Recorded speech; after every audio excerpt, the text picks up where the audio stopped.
السلام عليكم ورحمة الله وبركاته. الحمد لله نحمده ونستعينه ونستغفره ونعوذ بالله من شرور أنفسنا ومن سيئات أعمالنا. من يهده الله فلا مضل له ومن يضلل فلا هادي له. نشهد أن لا إله إلا الله وحده لا شريك له، ونشهد أن سيدنا وحبيبنا ومولانا محمدا عبده ورسوله. أما بعد فقد قال الله تعالى في كلامه المجيد في شان حبيبه مخبرا وآمرا: إن الله وملائكته يصلون على النبي يا أيها الذين آمنوا صلوا عليه وسلموا تسليما.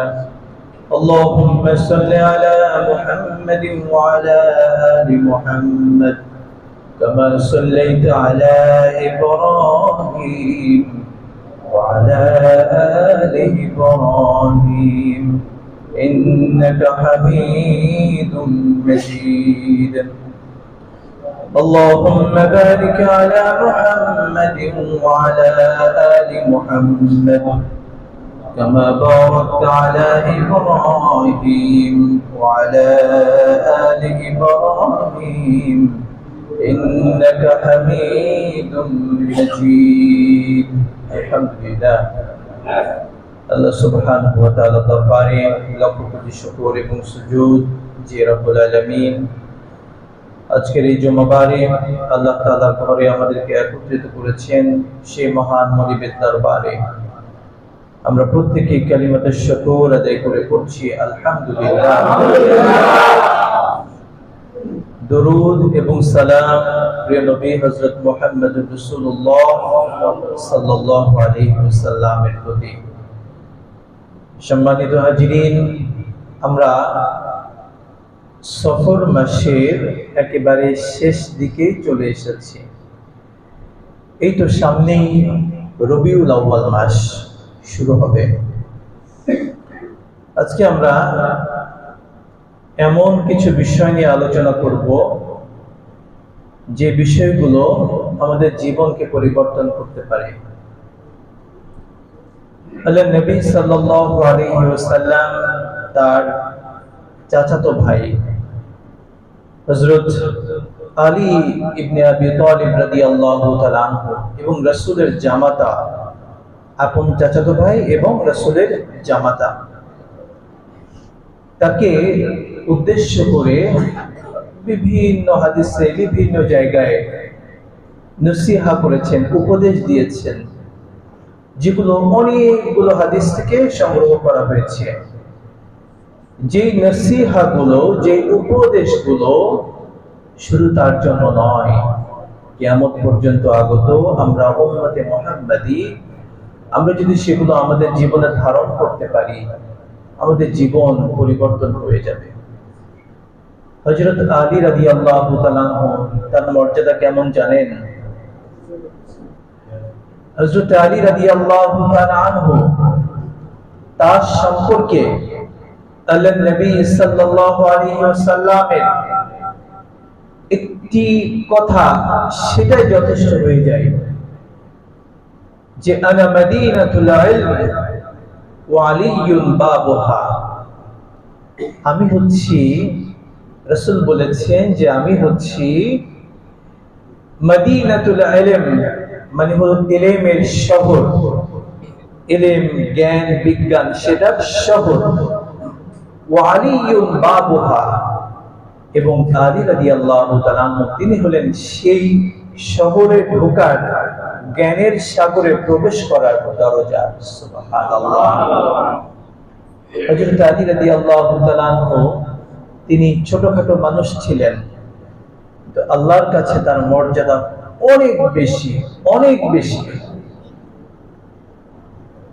এই জন্য আলী রাদিয়াল্লাহু তাআলা আনহু তাকে, বিশেষ করে যারা আমাদের এই ভারতীয় উপমহাদেশে সুফি সাধক যারা আছেন, যারা ইলমে তাসাউফ এই ব্যাপারে যারা পাণ্ডিত্য অর্জন করেছেন, বড় বড় পীর সাহেবগণ, আল্লাহর ওলিগণ, তারা কিন্তু হযরত আলী রাদিয়াল্লাহু তাআলা আনহু এই ধারাকে অনুসরণ করে। সেটা একটা ভিন্ন ধারা। তো আজকে আমাদের মূল যে বিষয়, হযরত আলী রাদিয়াল্লাহু তাআলা আনহুকে আল্লাহর নবী সাল্লাল্লাহু আলাইহি ওয়াসাল্লাম অনেকগুলো উপদেশ দিয়েছিলেন, যে উপদেশগুলো আমাদের জীবনকে পরিবর্তন করে দেবে। এমন কিছু উপদেশ যদি আমরা সেটা আমাদের জীবনে ধারণ করতে পারি। সম্মানিত হাজিরিন, হযরত খালিদ ইবনে জাফর ইবনে মুহাম্মদ রাহমাতুল্লাহ আলাইহি তার থেকে বর্ণিত আলী ইবনে আবি তালিব রাদিয়াল্লাহু তাআলা আনহু বর্ণনা করেন যে নবী করিম সাল্লাল্লাহু আলাইহি ওয়াসাল্লাম আমাকে অনেকগুলো উপদেশ দিয়েছেন। যে উপদেশের মধ্যে একটি হলো এমন: হে আলী, মুসা আলাইহিস সালাতু ওয়াস সালামের কাছে তার ভাই হারুন আলাইহিস সালাতু ওয়াস সালাম তার মর্যাদা যেমন ছিল, আমার কাছেও তোমার মর্যাদা ঠিক তেমন। সুবহানাল্লাহ। তবে মুসা আলাইহিস সালাতু ওয়াস সালাম আল্লাহর রাসূল ছিলেন, আর তার সহযোগী হিসেবে তার ভাই হারুন আলাইহিস সালাতু ওয়াস সালামকে আল্লাহ তাআলা নবী বানিয়ে দিয়েছিলেন। সুবহানাল্লাহ। কিন্তু নবী বলছেন, আমাদের নবী বলছেন, কিন্তু তোমার মর্যাদা হারুন আলাইহিস সালাতু ওয়াস সালামের মতো, কিন্তু আমার পরে তো আর কোনো নবী আসবে না। তবে আমি তোমাকে কিছু ওসিয়ত করে যাচ্ছি, যদি এগুলো তুমি গ্রহণ করতে পারো তাহলে তুমি সৌভাগ্যবান হবে, আর তোমার মৃত্যু হবে শহীদ অবস্থায়। কিয়ামতের দিন আল্লাহ তাআলা তোমাকে বড় ফকিহ, বড় আলেম, বড় মুফতি হিসেবে আল্লাহর কাছে তুমি উপস্থাপিত হবে, আল্লাহর কাছে তুমি উঠবে। হযরত আলী রাদিয়াল্লাহু তাআলা আনহুকে ওসিয়তগুলোর মধ্যে অনেক ওসিয়ত, এর মধ্যে একটি যে হে আলী, একজন ঈমানদার, একজন মুমিন ব্যক্তির আলামত হচ্ছে তিনটা। একজন মুমিন ব্যক্তির আলামত কয়টি? তিনটি। আমার সাথে কথা বলতে হবে। কয়টি আলামত? তিনটি। প্রথমটি হচ্ছে ঈমানদার ব্যক্তি যে মুমিন, তাকে বোঝার উপায় হলো তিনি নামাজের প্রতি পাগল থাকে, নামাজের প্রতি পাগল থাকে। দুই নাম্বার হচ্ছে একজন ঈমানদার ব্যক্তি, মুমিন ব্যক্তি রাত জেগে ইবাদত করাকে পছন্দ করে। সুবহানাল্লাহ বলবেন না? তৃতীয় হচ্ছে একজন ঈমানদার ব্যক্তি বোঝার উপায় হলো তিনি আল্লাহর রাস্তায় বেশি বেশি দান সদকা করে। তাহলে একজন ঈমানদারের তিনটি আলামতের কথা আল্লাহর নবী হযরত আলী রাদিয়াল্লাহু তাআলা আনহুকে বলেছেন। তাহলে আমরাও যদি আল্লাহর দরবারে ঈমানদার হতে চাই, এই তিনটি গুণ অর্জন করা লাগবে তো। এরপরে আল্লাহর নবী হযরত আলী রাদিয়াল্লাহু তাআলা আনহুকে বলেছিলেন একজন মুনাফিক, একজন মুনাফিকের আলামত হচ্ছে তিনটি। অনেক হাদিসে অনেক ভাবে এসেছে, হযরত আলীকে বলেছিলেন যে একজন মুনাফিকের আলামত হচ্ছে তিনটি। তার একটি হচ্ছে যখন সে মানুষের সামনে নামাজ আদায় করে, তখন মানুষের সামনে নামাজটাকে খুব সুন্দরভাবে আদায় করে। কথা বুঝবেন? অর্থাৎ মানুষের সামনে খুব সুন্দরভাবে নামাজকে আদায় করে। এটা হলো একজন মুনাফিকের আলামত, মানে মানুষকে দেখানোর জন্য তার নামাজটা। দ্বিতীয়ত সে যখন একাকী নামাজ পড়ে সে তখন নামাজের মধ্যে অলসতা করে, নামাজটা তার সুন্দর হয় না। তৃতীয়ত, যখন সে কোনো মজলিস বা কোনো কাজের মধ্যে ব্যস্ত থাকে, নামাজের সময় হয়েছে কিন্তু সেই মজলিস বা সেই কাজ তাকে নামাজ থেকে ভুলিয়ে দেয়, অর্থাৎ সেই কাজ তাকে নামাজ থেকে ভুলিয়ে দেয়। নামাজটা পরেই পড়লাম, আগে কাজ সারি, আগে এটা করি। এই তিনটি বৈশিষ্ট্য যদি কারোর মধ্যে থাকে, আল্লাহ নবী বলেছেন এটা হচ্ছে মুনাফিকের আলামত। এই উপদেশগুলো কাকে দিয়েছেন? আলী রাদিয়াল্লাহু তাআলা আনহুকে। মনে রাখতে হবে, শেষে ধরা হবে।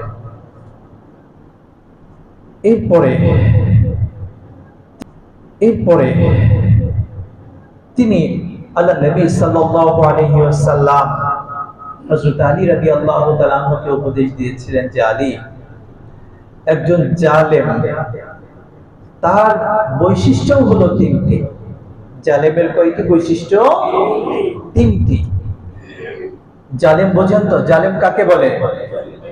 যে জুলুম করে, যে জুলুম করে, যে অত্যাচার করে তাকে জালেম বলা হয়। আর জালেমের ব্যাপারে আল্লাহ তাআলার হুকুম খুব কঠিন। আল্লাহ বলছেন ওমালিস সালিমিনা মিন আনসার, যারা জালেম, যারা অত্যাচারী, এদের কোনো সাহায্যকারী দুনিয়া আখিরাতে কোথাও থাকবে না। তো জালেমের তিনটি আলামত আল্লাহ নবী বলছেন হযরত আলীকে, আলী জালিম হচ্ছে শক্তি দিয়ে দুর্বলের উপর কর্তৃত্ব করে। আছে কিনা আমাদের? শক্তি থাকে, শক্তি দিয়ে দুর্বল যারা তাদের উপর অত্যাচার করে, কর্তৃত্ব করে। এটা হলো এক নাম্বার। এই গুণ যাদের মধ্যে আছে, এই অভ্যাস, সে হলো জালেম। দ্বিতীয়ত, মানুষের ধন সম্পদ জোর করে ছিনিয়ে নেয়। সমাজে আছে কিনা? কোথায়? কুমিল্লায় আছে, খুলনায় আছে, এইদিকে নাই। মানুষের সম্পদ জবরদখল করে ছিনিয়ে নেয়, এটাও হলো একজন জালেমের আলামত। 3 নাম্বার, খাদ্য বস্তুতে, অর্থাৎ যে খাবারটা খায় এটার মধ্যে হালাল হারামের কোনো পার্থক্য করে না। এই তিনটি বিষয় যার মধ্যে থাকে, আল্লাহ নবী হযরত আলীকে বলেছিলেন যে আলী এই তিনটি বিষয় হলো একজন জালিম ব্যক্তির আলামত, একজন জালিমকে চেনার আলামত। তাহলে এই ব্যাপারগুলো আমরা যদি আমাদের থেকে পরিবর্তন করি, আমাদের মধ্যে যদি এই খারাপ গুণগুলো যদি আমরা হটাই দিই, এই খারাপ গুণগুলোকে যদি আমরা দূর করে দিই, আমরা কি সম্মানিত হব না? বলেন, হব কিনা? এরপরে হযরত আলী রাদিয়াল্লাহু তাআলা আনহুকে নবী করিম সাল্লাল্লাহু আলাইহি ওয়াসাল্লাম বলেছিলেন যে আলী একজন হিংসুক ব্যক্তি। হিংসুক ব্যক্তির আলামত হচ্ছে তিনটি। কয়টি আলামত? হিংসুক ব্যক্তি। হিংসুক ব্যক্তি সম্পর্কে কি বলা হয়েছে কেউ কি বলতে পারেন? হিংসুক ব্যক্তি নিয়ে একটা হাদিস আছে, সেটা কি কেউ বলতে পারেন? কারো জানা আছে হিংসুক ব্যক্তি সম্পর্কে, হিংসা সম্পর্কে? জানার তো কথা ভাই। যার অন্তরে জাররা পরিমাণ, একেবারে সামান্য পরিমাণ অহংকার, হিংসা থাকবে, সে জান্নাতে প্রবেশ করবে না। কার কথা? আল্লাহর নবীর কথা। কার কথা? আল্লাহর নবীর কথা। সুতরাং হিংসা খুব খারাপ জিনিস, অনেক খারাপ জিনিস। আল্লাহ নবী সাল্লাল্লাহু আলাইহি ওয়াসাল্লাম এই জন্যই হযরত আলী রাদিয়াল্লাহু তাআলা আনহুকে বলেছিলেন যে আলী একজন হিংসুকের তিনটি বদ গুণ, এই তিনটি গুণ থেকে তুমি বেঁচে থাকো। তার প্রথম হচ্ছে হিংসুক ব্যক্তি সামনে এসে চাটুকারিতা করে। সামনে এসে কি করে? জোরে বলবেন, সামনে এসে কি করে? চাটুকার ব্যক্তি সামনে এসে খুব প্রশংসায় ভাষায় ফেলবে, খুব আপনারে চাটবে। আমাদের সমাজে জুতার নিচে চাটতে পছন্দ করে মানুষ। কথা বলেন ঠিক কিনা? আমাদের দেশে জুতার নিচে স্যান্ডেল চাটতে বেশি পছন্দ করে, আমাদের দেশে করে, এখানে না।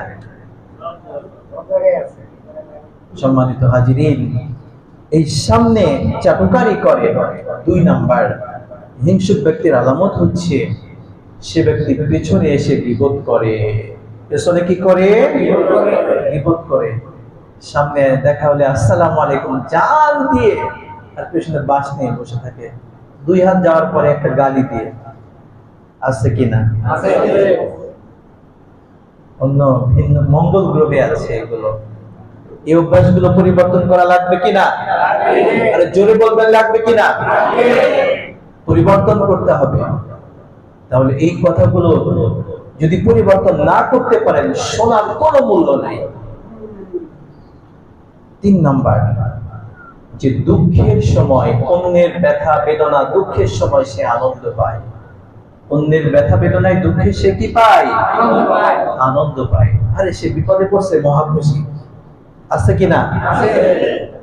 যে আমরা তো অন্যকে বিপদে ফেলানোর জন্য সবকিছু করি। কেমনে বিপদে ফেলানো যায়? বিপদে পড়লে আবার খুশি হয়ে আর হাততালি দিয়ে সে কি চমৎকার বিপদে পড়ছে। কিন্তু ভাই, আল্লাহ নবীর হাদিস একটা আছে জানেন, আল্লাহ তাআলা কাউকে ধরেন না। আল্লাহ তাআলা যদি আপনি আমার ইজ্জত সম্মান বা আমাকে লাঞ্ছিত করার কোনোভাবে চেষ্টা করেন, আল্লাহ নবী বলছেন আল্লাহ তাআলা আপনাকে আপনার ঘরের মধ্যে লাঞ্ছিত করতে পারেন। আল্লাহ পারেন কিনা? আল্লাহর এই ক্ষমতা আছে। যদি বিশ্বাস করেন, কাউকে লাঞ্ছিত করবেন না, অপমানিত করবেন না, কারো পেছনে লাগবেন না। আল্লাহ যার পেছনে লাগে আল্লাহ তাআলা তাকে একেবারে লাঞ্ছিত অপমানিত একেবারে শেষ করেছেন। সুতরাং আপনি আজকে সামর্থ্য শক্তি আছে, তার পেছনে লাগলেন, বিশ্বাস করেন আল্লাহ যখন আপনাকে ধরবে, আল্লাহ ধরা খুব কঠিন, খুবই কঠিন, আর বের হতে পারবেন না। তাহলে হিংসুকের 3টি আলামত আমরা জানলাম। আবার একজন মুনাফিক, তার আরো 3টি আলামতের কথা বলা হয়েছে। সেটা কি হাদিস থেকে সরাসরি এসেছে। সে যখন কথা বলে, মিথ্যা কথা বলে। মুনাফিক কি বলে? ইদা হাদাসা কাযাবা, কথা বললে মিথ্যা কথা বলে। ওয়া ইদা ওয়াদা আখলাফা, যখন সে ওয়াদা করে সে ওয়াদাকে ভঙ্গ করে। ওয়াদাকে কি করে? ভঙ্গ করে। 4 নাম্বার, আমানতের খেয়ানত করে। আমানতের কি করে? খেয়ানত করে। এটা হলো সম্পূর্ণ হাদিস থেকে। আরেকটা হাদিসে আসছে ওয়াইদা ফাসামা ফাজারা, মানে বেশি ঝগড়াঝাটি করে, গালিগালাজ করে। আছে কিনা? আছে। গালিগালাজ ছাড়া কথা বের হয় না। 100টা কথা বললে 90টা গালি। আছে কিনা? আছে। আমাদের এখানে আছে, আমাদের মধ্যে আছে। এই মন্দ গুণ থেকে আমাদেরকে পরিহার করতে হবে। এরপরে আসেন হযরত আলী রাদিয়াল্লাহু তাআলা আনহুকে আল্লাহ নবী উপদেশ দিয়েছিলেন যে আলী একজন অলস ব্যক্তি, তারও কয়েকটি আলামত আছে। একজন অলস ব্যক্তি, সেটা কি? সে আল্লাহর ইবাদতে অলসতা করে। আল্লাহর ইবাদতে অলসতা করে, এটা হলো একজন অলস ব্যক্তির আলামত। 2 নাম্বার, সে সালাত এত বিলম্ব করে আদায় করে যে নামাজের সময় শেষ হয়ে যায়। কি করে? নামাজ সময় পার হয়ে যায়, মানে খুব গড়িমসি করে নামাজ পড়ে আর কি। দায় সারা নামাজ যাকে বলা হয়, এটা সে করে। এরপরে অলস ব্যক্তির আরেকটি খারাপ গুণ হচ্ছে সে প্রচুর পরিমাণে অপচয় করে এবং ত্রুটি করে। অপচয় করে, প্রচুর পরিমাণে অপচয় করে। এটা একজন অলস ব্যক্তির আলামত। এরপরে হযরত আলী রাদিয়াল্লাহু তাআলা আনহুকে 3টি বিষয় বলেছিলেন যে একজন তাওবাকারী, তার আলামত হচ্ছে 3টি। তাওবাকারী বোঝেন? তাওবাকারী কাকে বলে বলেন তো? যে আল্লাহর কাছে তাওবা করে, আল্লাহর কাছে ক্ষমা চায়, আল্লাহর কাছে মাপ চায়। এমন ব্যক্তিরও তিনটি আলামতের কথা বলা হয়েছে। আল্লাহর কাছে যে ব্যক্তি মাপ চায়, শুধু আস্তাগফিরুল্লাহ পড়ে ফেললেন আর তাওবা হয়ে গেল, ব্যাপারটি এমন নয়। তাওবার অনেক সংজ্ঞা আছে। তো তাওবাকারী ব্যক্তির তিনটি আলামত হযরত আলীকে আল্লাহ নবী বলেছিলেন। তার প্রথমটি কি, যে সে হারাম কাজ থেকে, সকল হারাম থেকে নিজেকে হেফাজত করে। সকল হারাম কাজ থেকে কি করে? নিজেকে হেফাজত করে। দ্বিতীয়ত, সে ব্যক্তি ধৈর্য ধারণ করে। কি করে? ধৈর্য ধারণ করে। এবং 3 নাম্বার, সে কখনো যে পাপের জন্য তাওবা করেছে সে পাপের দিকে পুনরায় ফিরে যায় না। একবার পাপ কাজ করেছি, সেটাকে আর পুনরাবৃত্তি করে না, বারবার সেই পাপ কাজকে করে না। একজন তাওবাকারী ব্যক্তির এই আলামত। আল্লাহ নবী আবার একটি চমৎকার উদাহরণ দিয়েছিলেন যে আলী যখন ছাগল বা বকরি তার ওলান থেকে যখন দুধ দোয়া হয়ে যায়, তখন কি সেই দুধ আবার পুনরায় সেই ছাগল বা বকরি তার ওলানে ঢোকানো সম্ভব? সম্ভব নয়। সে হচ্ছে একজন জ্ঞানী ব্যক্তি এই দুনিয়াকে তুচ্ছ তাচ্ছিল্য মনে করে। দুনিয়াকে কি মনে করে? তুচ্ছ তাচ্ছিল্য মনে করে দুনিয়াকে, অর্থাৎ দুনিয়াকে প্রায়োরিটি দেয় না, প্রাধান্য দেয় না দুনিয়াকে। আর আরেকটি হচ্ছে তিনিও সবরকারী হয়, ধৈর্যশীল হয় জ্ঞানী ব্যক্তি। এটা তার অন্যতম আলামত যে তিনি একজন জ্ঞানী ব্যক্তি কি হয়? ধৈর্যশীল হয়, যাকে আরবিতে বলা হয় হালিম। আল্লাহর একটা সিফাতি নাম আছে হালিম। হালিম মানে হচ্ছে সহনশীল, সহিষ্ণু বা ধৈর্যশীল, এমন একজন সন্তান। তো এইরকম ভাবে একজন জ্ঞানী ব্যক্তি, তার আলামত হচ্ছে তিনি ধৈর্যশীল হয়ে থাকে। এবং 3 নাম্বার এটাও যে তিনি যখন বিপদে পড়েন, বিপদে পড়লে নিজেকে হতাশ করেন না। বিপদে পড়লে কি নিজেকে হতাশ করেন না? আমরা বিপদে পড়লে হতাশ হয়ে যাই না? হতাশা কি সমাধানের পথ দেখায়? দেখায় না, বরং খারাপের দিকে নিয়ে যায়। তো আল্লাহ নবী এইজন্যই হযরত আলীকে বলেছিলেন যে হতাশ অবস্থায় বিপদে পড়লে হতাশ হওয়ার কোনো সুযোগ নাই, আল্লাহর প্রতি তাওয়াক্কুল করা লাগবে। এরপরে একজন ধৈর্যশীল ব্যক্তি, তার আবার 3টি আলামত। একজন ধৈর্যশীল ব্যক্তির আলামত 3টি, যে তার 3টি বৈশিষ্ট্য আছে, যে ধৈর্যশীল বোঝার 3টি বৈশিষ্ট্য। 1 নম্বর হচ্ছে যে সম্পর্ক ছিন্ন করে তার সাথে সে সম্পর্ক রক্ষা করে। মানে আপনি আমার আপন ভাই বা আপনি আমার আত্মীয়, আপনি আমার সাথে সম্পর্ক শেষ করে ফেললেন, নষ্ট করে ফেললেন, কিন্তু আমি তাও আপনার সাথে সম্পর্ক টিকায় রাখলাম। সমাজে আছে না? আমরা তো পরিবারগত ভাবে, একজন বলেন 100টা পরিবারের কয়টা পরিবারে ভাই বোনের মধ্যে সম্পর্ক নাই? বলেন তো। অধিকাংশ না? 90 জনই এমন।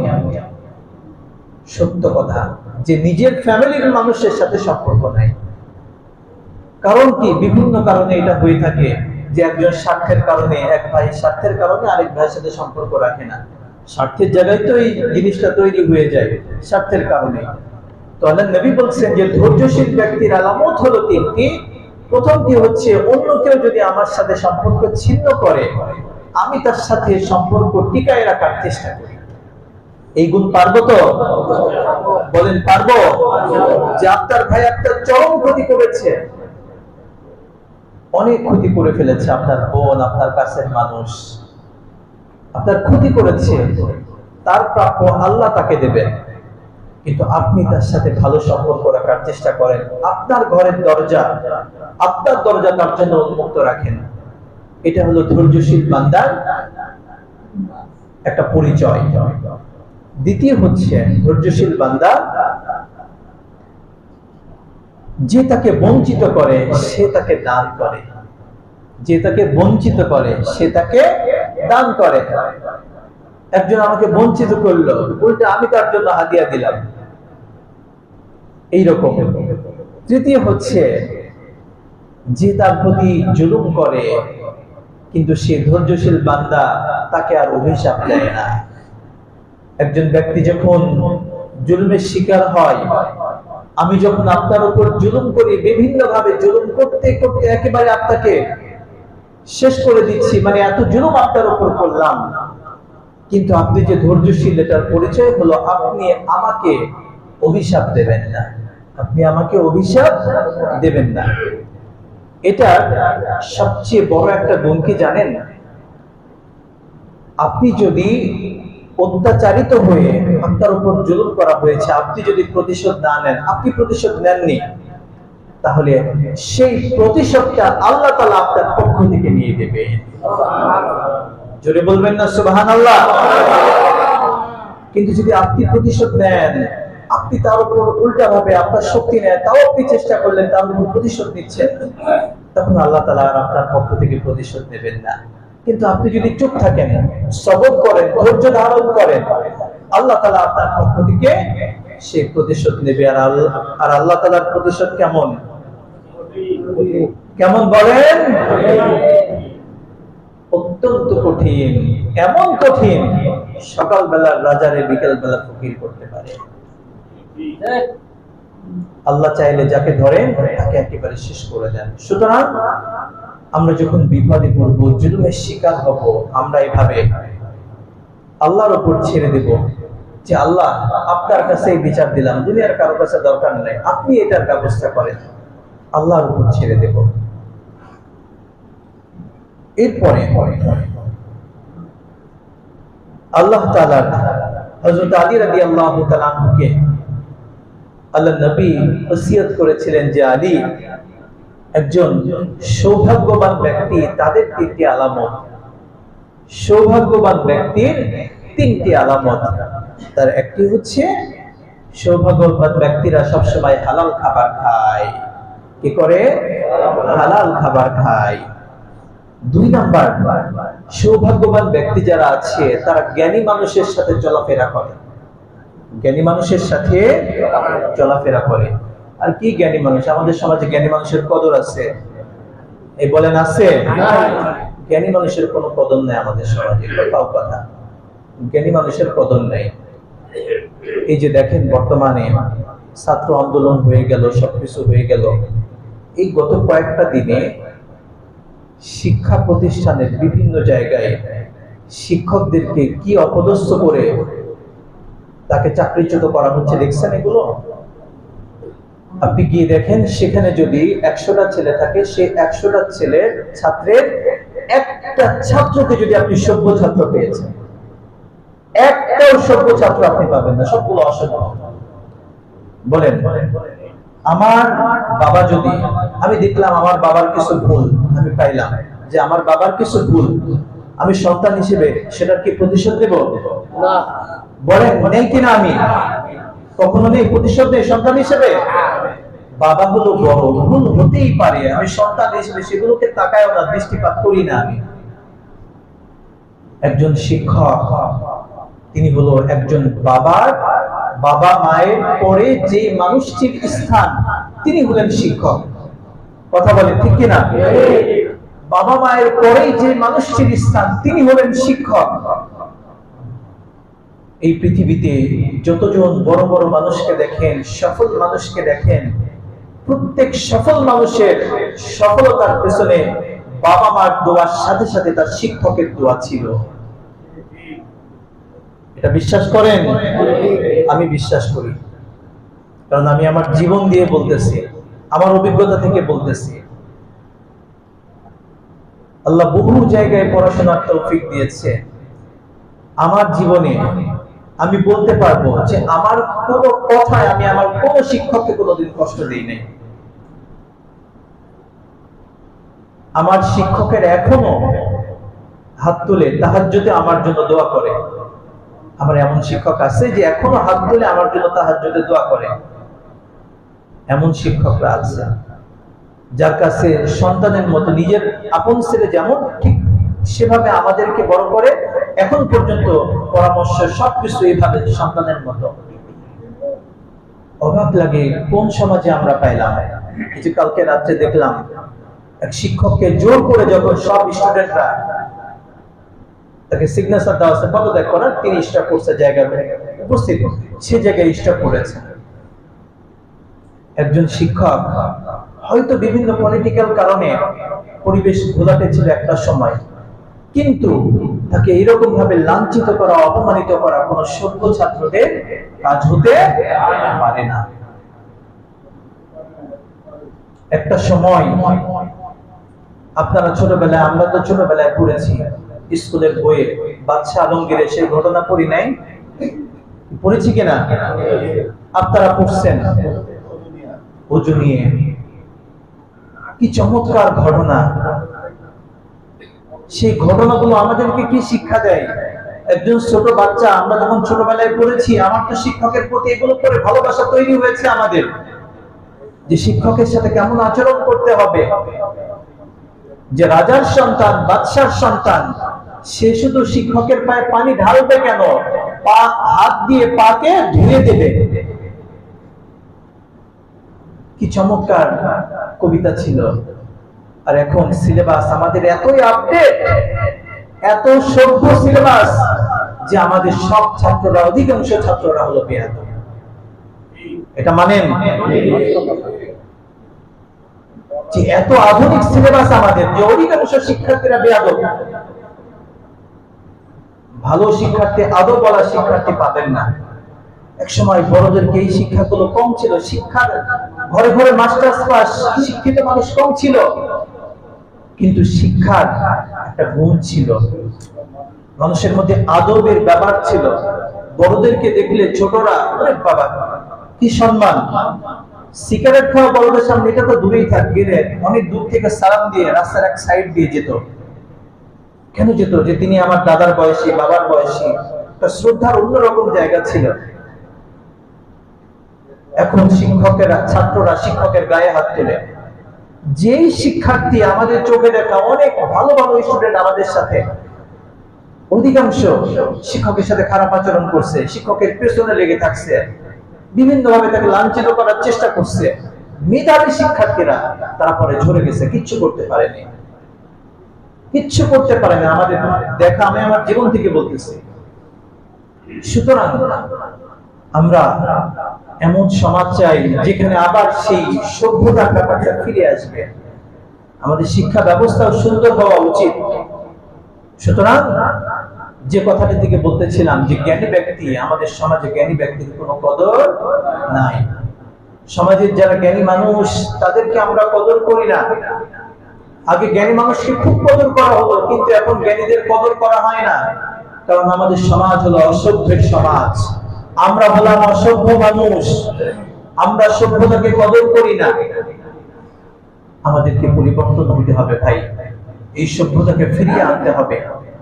ইসলামও এটা শিক্ষা দেয়, সমাজও এটা শিক্ষা দেয়। আপনার সভ্যতার এটাকে ফিরিয়ে আনতে হবে। আল্লাহ তাআলা যে ব্যাপারগুলো বললাম, আরো অনেকগুলো পয়েন্ট আছে, আসলে এত শেষ করতে পারছি না। যদি আল্লাহ তৌফিক দেন, সামনে আমরা ইনশাআল্লাহ আরেকটি বিষয় আপনাদেরকে জানিয়ে দিতে চাই।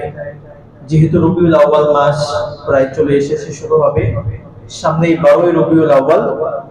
আমরা প্রত্যেক 12ই রবিউল আউয়ালে গত 2 বছর কিন্তু আমরা আলহামদুলিল্লাহ সুন্দর আয়োজন এখানে হয়েছে। আমাদের বাচ্চাদের যারা আছে মহল্লা, তাদেরকে কোরআন তেলাওয়াত, হামনাত, গজল, তারপরে